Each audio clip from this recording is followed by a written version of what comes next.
മനോരമയുടെ news voter mega election survey വന്നു. Survey ഫലം വന്നു. സർവേ ഫലത്തിൽ വന്നിരിക്കുന്നത് ശരിക്കും പറഞ്ഞു കഴിഞ്ഞാൽ ഭരണവിരുദ്ധ വികാരം ഉണ്ടെന്നും UDF അധികാരത്തിൽ വരുമെന്നും NDA 5 സീറ്റിലെങ്കിലും ഉറപ്പിക്കുമെന്നും ഉള്ള രീതിയിലുള്ള ഫലമാണ് വന്നിരിക്കുന്നത്. നമുക്കിതിനെ എങ്ങനെ കാണാൻ പറ്റും? അതായത് ആദ്യമായിട്ടാണ് ഇങ്ങനെ ഒരു പ്രമുഖ മാധ്യമം ഇങ്ങനെ ഒരു സർവേ പുറത്തിറക്കുന്നത്. അതിനെ കാര്യഗൗരവത്തോടെ കാണണോ അതോ ഇതിന്റെ പിന്നിൽ മറ്റെന്തെങ്കിലും കാണാൻ പറ്റുമോ? കാര്യഗൗരവത്തോടുകൂടി ആദ്യം നമുക്ക് കണ്ടു നോക്കാം. കാര്യഗൗരവത്തോടെ കാണുമ്പം സംഭവിക്കുന്ന ഒരു കാര്യം, ഇവിടെ ഒരു സർക്കാർ വിരുദ്ധ നിലപാടുകളുണ്ട്, അല്ലെങ്കിൽ സർക്കാർ വിരുദ്ധത കേരളത്തിലുണ്ട് എന്നുള്ളതാണ് ആദ്യത്തെ ഒരു കാര്യഗൗരവം. ഈ കാര്യഗൗരവത്തിൽ നിന്ന് ചിന്തിച്ചു വരുമ്പോൾ എങ്ങനെ സർക്കാർ വിരുദ്ധത ഉണ്ടായി എന്ന് പറയുന്നൊരു കാര്യമുണ്ട്. അപ്പോൾ സർക്കാർ വിരുദ്ധത പ്രചരിപ്പിക്കാൻ ചില കാരണങ്ങളുണ്ടാവും. അല്ല, ഇപ്പോൾ ഒരു നിലവിലുള്ള ഒരു സർക്കാരിനോട് ദേഷ്യപ്പെടാൻ, ഇപ്പം ശരിക്കും പറഞ്ഞാൽ ഇന്ന് നമ്മൾ നിൽക്കുന്നത് 30ാം വാർഷികത്തിലാണ്. അതായത് 30ാമത്തെ വർഷമാണ്. കഴിഞ്ഞ ദിവസം നമ്മൾ AKNനെ കുറിച്ച് ചർച്ച ചെയ്തപ്പോൾ ചാരായ നിരോധനത്തിന് 30 ആണ്ടായി. അപ്പോൾ 96-ലായിരുന്നു. അപ്പം 30 വർഷമായി. അപ്പം ആ പ്രസ്തുത സാഹചര്യത്തിലാണ് കാര്യം. ആ തെരഞ്ഞെടുപ്പിനെ മുന്നിൽ കണ്ടുകൊണ്ടാണ് അന്ന് ഇതുപോലെ എല്ലാവരും പ്രവചിച്ചു. അന്ന് ഈ ഇലക്ഷൻ സ്റ്റണ്ടായിട്ട് തന്നെയാണ് കണ്ടത്. അന്ന് AK ആന്റണി സ്ത്രീ വോട്ടർമാരെ കയ്യിലെടുക്കുന്നതിന് വേണ്ടിയിട്ടൊക്കെയാണ്. അപ്പോൾ അതിനുവേണ്ടിയാണ് ഈ ചാരായ നിരോധനം കൊണ്ടുവന്നത്. പക്ഷെ ആന്റണി തോറ്റുപോയി. അന്ന് 50 സംതിങ് സീറ്റുകൾ മാത്രമാണ് UDFന് നേടാൻ കഴിഞ്ഞത്. ബാക്കിയെല്ലാം LDF അധികാരത്തിൽ കയറുകയും ചെയ്തു. EK നായനാർ അന്ന് ശക്തമായി എതിർക്കുകയും ചെയ്തതാണ്. ഇത് ശരിയല്ല, ട്രേഡ് യൂണിയൻസ് എതിർത്തു. അപ്പം അങ്ങനെ കുറച്ച് പേർക്കൊക്കെ എന്തൊക്കെയോ ബിവറേജ് ഷോപ്പിലൊക്കെ ജോലി കിട്ടി, ബാക്കിയുള്ളവർക്കൊക്കെ ജോലി കിട്ടാതെ ഇന്നും വല്ലാത്തൊരവസ്ഥയിൽ കഴിഞ്ഞുകൂടുകയാണ്. എന്തെങ്കിലും ആയിക്കോട്ടെ. അപ്പോൾ ഇവിടെ നമ്മൾ പരിശോധിക്കുമ്പോൾ ഇവിടെ എന്ത് കാരണം കൊണ്ടാണ് ഇവിടെ ഒരു സർക്കാർ വിരുദ്ധത ഉള്ളത് എന്നുള്ളതാണ് നമ്മുടെ ഏറ്റവും പ്രധാനപ്പെട്ട ഒരു ചോദ്യം. സംസ്ഥാന സർക്കാർ വികസന പ്രവർത്തനങ്ങളിൽ ശ്രദ്ധ കേന്ദ്രീകരിക്കുന്നില്ലേ? അതൊരു ചോദ്യമാണ്. ഇപ്പം നമ്മൾ പലപ്പോഴും പലയിടത്തും സർവേ നടത്തുന്ന സാഹചര്യത്തിൽ നമ്മൾ പലരോടും ചോദിക്കുക, നിങ്ങൾക്ക് മുഖ്യമന്ത്രി ഇനിയും വരുന്നതിനോട് നിങ്ങൾക്ക് എന്താണ് നിങ്ങളുടെ അഭിപ്രായം? ഞങ്ങൾക്ക് താല്പര്യമില്ല. എന്തുകൊണ്ട് താല്പര്യമില്ല? അങ്ങനെ ഒരു ചോദ്യമില്ലേ? ഒരാൾക്ക് ഒരു സാധനം ഇഷ്ടമല്ല എന്ന് പറഞ്ഞാൽ എന്തുകൊണ്ട് അത് ഇഷ്ടപ്പെടുന്നില്ല എന്നുള്ള കാര്യം പറയണ്ടേ? മുഖ്യമന്ത്രി ഇനി പിണറായി വിജയൻ പാടില്ല, വേറെ ആരെങ്കിലും വന്നാൽ മതി. എന്തുകൊണ്ട് മുഖ്യമന്ത്രി ഈ പിണറായി വിജയൻ പറ്റുന്നില്ല, അല്ലെങ്കിൽ ഇടതുപക്ഷം വേണ്ട എന്ന് പറയാനുള്ള കാരണം എന്താ? അതിനവർക്ക് സ്പെസിഫൈ ചെയ്തുകൊണ്ട് സ്പെസിഫിക് ആയിട്ടൊരു കാരണം അവർക്ക് പറയാനില്ല. ദാറ്റ് മീൻസ്, അല്ലെങ്കിൽ എണ്ണി പറയാം, ആ സർക്കാരിന്റെ ഈ നിലപാടുകൾ ഞങ്ങൾക്ക് ബുദ്ധിമുട്ടുണ്ടാക്കുന്നു, സർക്കാർ അല്ലെങ്കിൽ നടത്തിയ ഈ പ്രവർത്തനങ്ങൾ ഞങ്ങൾക്ക് ബുദ്ധിമുട്ടുണ്ടാക്കുന്നു, അത് ജനങ്ങളെ ബുദ്ധിമുട്ടിക്കുന്നതാണ് എന്ന് പറയുന്ന സ്പെസിഫിക് ആയിട്ടുള്ള ഒരു കാരണം പറയാൻ ഈ പറയുന്ന ആളുകൾക്ക് കഴിയുന്നില്ല. അതായത് ഇവിടെ ഭരണവിരുദ്ധ വികാരമുണ്ട് എന്ന് പറയുമ്പോഴും അപ്പം അവരെ നിങ്ങളുടെ ഒരു കാര്യം ചെയ്യും, നിങ്ങൾ അടുത്ത ഗവൺമെന്റ് ആശുപത്രിയിലേക്ക് ചെല്ലൂ, ഗവൺമെന്റ് ഹോസ്പിറ്റലിലേക്ക് ചെല്ലൂ, അല്ലെങ്കിൽ നിങ്ങൾ ഗവൺമെന്റ് സ്കൂളിലേക്ക് ചെല്ലൂ, നിങ്ങളുടെ തൊട്ടടുത്തുള്ള ഒരു പാലം നിങ്ങൾ പോയി കാണും എന്നൊക്കെ പറയാൻ പറ്റും. അല്ലെങ്കിൽ നിങ്ങളുടെ അടുത്തുള്ള റോഡുകൾ നിങ്ങൾ പോയി കാണും, അവിടുത്തെ കുടിവെള്ളത്തെക്കുറിച്ച് നിങ്ങൾ ചിന്തിക്കും എന്നൊക്കെ പറയുന്നത് നിരവധി കാര്യങ്ങൾ പറയാനുണ്ട്. അപ്പോൾ അത്തരം കാരണങ്ങളിലേക്ക് എന്തുകൊണ്ടാണ് ജനങ്ങൾക്ക് സ്പെസിഫൈ ചെയ്ത് സർക്കാർ ഇന്ന കാര്യങ്ങൾ ഞങ്ങൾക്ക് വേണ്ടി ചെയ്തു തന്നില്ല? പെൻഷൻ 2000 രൂപയാക്കുന്നു. അപ്പം ഓൾറെഡി ഇപ്പോൾ 2000 രൂപ കിട്ടിക്കൊണ്ടിരിക്കുകയാണ്. അതോടൊപ്പം തന്നെ കഴിഞ്ഞ 2 മാസക്കാലമായി വനിതകൾക്ക് 60 വയസ്സ് വരെ പ്രായമുള്ള വനിതകൾക്കുള്ള വീട്ടമ്മമാർക്കുള്ള ഒരു 35 വയസ്സ് മുതലുള്ള ആ വീട്ടമ്മമാർക്കുള്ള പെൻഷനും കൊടുത്തു തുടങ്ങിയിട്ടുണ്ട്. അപ്പം അങ്ങനെയുള്ള എല്ലാ കാര്യങ്ങളും സർക്കാർ ചെയ്തുകൊണ്ടിരിക്കുന്നു. അപ്പോൾ എവിടെയാണ് ആന്റി ഇൻകംബൻസി എന്ന് പറയുന്ന സാധനം? എവിടെയാണ് ആ ഭരണവിരുദ്ധ വികാരം ഉള്ളത് എന്നുള്ളതാണ് ശരിക്കും ചർച്ച ചെയ്യപ്പെടേണ്ട ഒരു പ്രധാനപ്പെട്ട കാര്യം. അത് ചർച്ചയിലേക്ക് തന്നെ വരേണ്ടതാണ്. എന്തുകൊണ്ട് ഭരണവിരുദ്ധ വികാരമുണ്ട്, പിണറായി വിജയൻ എന്തുകൊണ്ട് കൊള്ളാത്ത മുഖ്യമന്ത്രിയാകുന്നു എന്ന് ചർച്ച ചെയ്യപ്പെടണം. ആ ചർച്ചയിലൂടെ മാത്രമേ വരാം. ഇതാണ് കാര്യമായി അതിനെ കാണേണ്ട ഒരു സാഹചര്യമുള്ളത്. അതൊരു പക്ഷേ ഈ ഇടതുപക്ഷം താഴേക്ക് വരുന്ന ഗ്രാഫാണെങ്കിൽ തീർച്ചയായിട്ടും ഇത്തരം കാര്യങ്ങൾ ഇടതുപക്ഷം ചർച്ച ചെയ്തേ പറ്റൂ. ചർച്ച ചെയ്തുകൊണ്ട് അടുത്ത ഒരു തുടർഭരണം ഉറപ്പാക്കുന്നതിന് വേണ്ടി പരിശ്രമിക്കുക എന്നുള്ളതാണ്. രണ്ടാമത്തെ ഇതിനകത്തിലൊരു പ്രധാനപ്പെട്ട കാരണമായിട്ട് പറയുന്നത് ഈ BJPയുടെ വളർച്ചയാണ്. BJP 5 സീറ്റ് വരെ കേരളത്തിൽ നേടാം എന്ന് തന്നെയാണ് ആ സർവേയിൽ പറയുന്നത്. എങ്കിൽ ഇതിനകത്ത് വേറൊരു കാര്യക്ഷമമായ വേറൊരു പ്രശ്നം കിടപ്പുണ്ട്. നമ്മൾ കാര്യമായി ചിന്തിക്കേണ്ട ഒരു വിഷയം.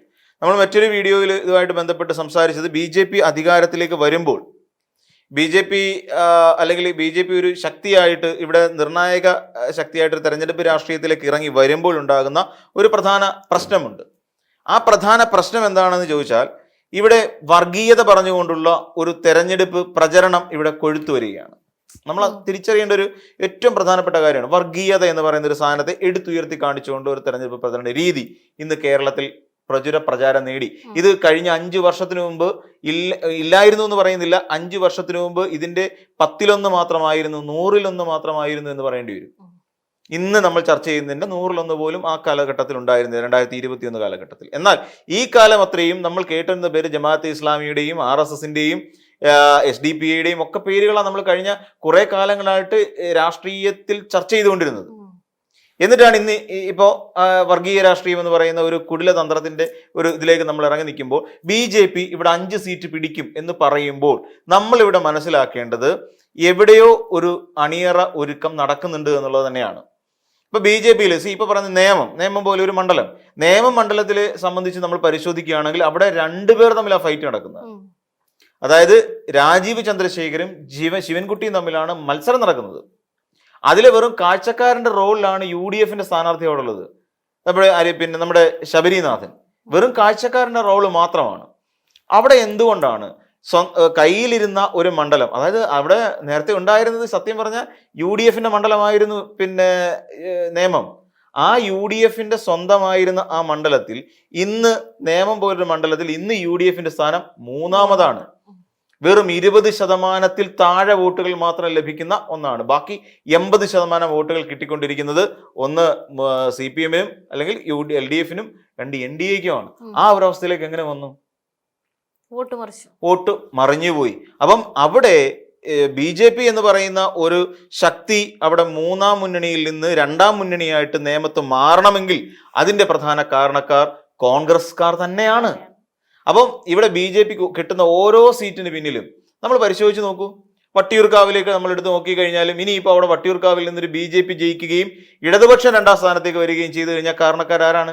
അവിടെ സംഭവിക്കാൻ പോണത് തീർച്ചയായിട്ടും അവിടെ കോൺഗ്രസ്സുകാർ തന്നെയാണ്. കാരണം നമ്മൾ ഏതൊരു മണ്ഡലം എടുത്ത് വെച്ച് പരിശോധിച്ചാലും നമുക്കത് ക്ലിയർ കട്ടായിട്ട് മനസ്സിലാക്കാൻ കഴിയും. ഒരു സ്ഥാനാർത്ഥി പുനർനിർണയ സമയത്ത് അല്ലെങ്കിൽ ഒരു മണ്ഡല പുനർനിർണയ സമയത്ത് പാലക്കാട് ആ മണ്ഡലത്തെ മാറ്റിമറിച്ച് UDFന് അനുകൂലമായ ഒരു മണ്ഡലമാക്കി മാറ്റിയെടുത്തിരുന്നു. എന്നിട്ട് ആ പാലക്കാട് മണ്ഡലത്തിൽ ഇപ്പൊ നടക്കുന്ന തെരഞ്ഞെടുപ്പിൽ നമ്മൾ ആലോചിച്ച് നോക്കൂ, എങ്ങനെയാണ് അവിടെ വരുന്നത്? UDF അവിടെ എന്താ പറയാ പാടുവിട്ടുകൊണ്ടിരിക്കുകയാണെന്നേ. അപ്പൊ ഏതൊരു മണ്ഡലം എടുത്ത് പരിശോധിച്ച് നോക്കിയാലും ഈ പറയുന്ന കഴക്കൂട്ടം പോലെ ഒരു കഴക്കൂട്ടം മണ്ഡലത്തിൽ ഇന്ന് 2-ാം ശക്തിയായിട്ട് മാറിയിരിക്കുന്നത് UDF അല്ല. 2-ാം ശക്തി അവിടെ BJP ആണെന്നേ. എന്തുകൊണ്ടാണ് അവിടെ വന്നത്? ഇതേപോലെ തന്നെ കോൺഗ്രസ് അല്ലെങ്കിൽ UDF എന്ന് പറയുന്ന ഒന്നിന് ശക്തിക്ഷയം സംഭവിച്ചു എന്നുള്ളതിന്റെ ഉത്തമ ഉദാഹരണമാണ് നമ്മൾ ഈ കാണുന്നതല്ല. അപ്പൊ അതുകൊണ്ട് ഈ പറഞ്ഞ 5 സീറ്റ് എന്ന് പറയുന്ന അതിനെ നമ്മൾ ഭയക്കണം. കാരണം BJP അങ്ങനെ 5 സീറ്റിൽ നിന്ന് വരുമ്പോൾ ഈ 5 സീറ്റ് നഷ്ടപ്പെടുന്നത് UDFന്റെ 5 സീറ്റുകളായിരിക്കും. അവിടെയാണ് ഒരു പ്രശ്നം ഉണ്ടാകുന്നത്. UDFന്റെ 5 സീറ്റുകളായിരിക്കും നഷ്ടപ്പെടുന്നത്, LDFന്റെ 5 സീറ്റുകളല്ല. കാരണം പിന്നീട് ഒരിക്കൽ പോലും ആ LDF BJP വിജയിച്ച് നിൽക്കുന്ന ആ 5 മണ്ഡലങ്ങളിൽ കോൺഗ്രസിന് പിന്നെ കയറാൻ പറ്റില്ലെന്നേ. അതൊരു വലിയ പ്രതിസന്ധിയായിരിക്കും കോൺഗ്രസ് ഉണ്ടാക്കാൻ പോകുന്നത്. അതുകൊണ്ട് BJPയുടെ ആ ഒരു വളർച്ച ഭയക്കേണ്ടത്. ഇതാണ് കാര്യമായ കാര്യം. ഈ 2 കാര്യങ്ങളാണ് കാര്യം. എന്നാൽ ഇത് കാര്യമല്ലാത്ത കാര്യം എന്താണെന്ന് ചോദിച്ചാൽ ഇവിടെ ഈ പറയുന്ന നേരത്തെ അതിൽ നിന്ന് തന്നെ കുറച്ച് കാര്യം നമ്മൾ അബ്സോർവ് ചെയ്തെടുത്തു കഴിഞ്ഞാൽ ഇവിടെ അതിനും മാത്രമുള്ള പ്രശ്നമൊന്നും CPM പോലെ ഒരു പാർട്ടി അല്ലെങ്കിൽ LDF വരുത്തുന്നില്ല എന്നുള്ളത് വാസ്തവമാണ്. സർവേയിൽ പറയുന്നത് പോലെയുള്ള ഒരു ഗുരുതരമായ പ്രശ്നമൊന്നും LDFനെ അലട്ടുന്നില്ല എന്നുള്ളത് വാസ്തവമാണ്.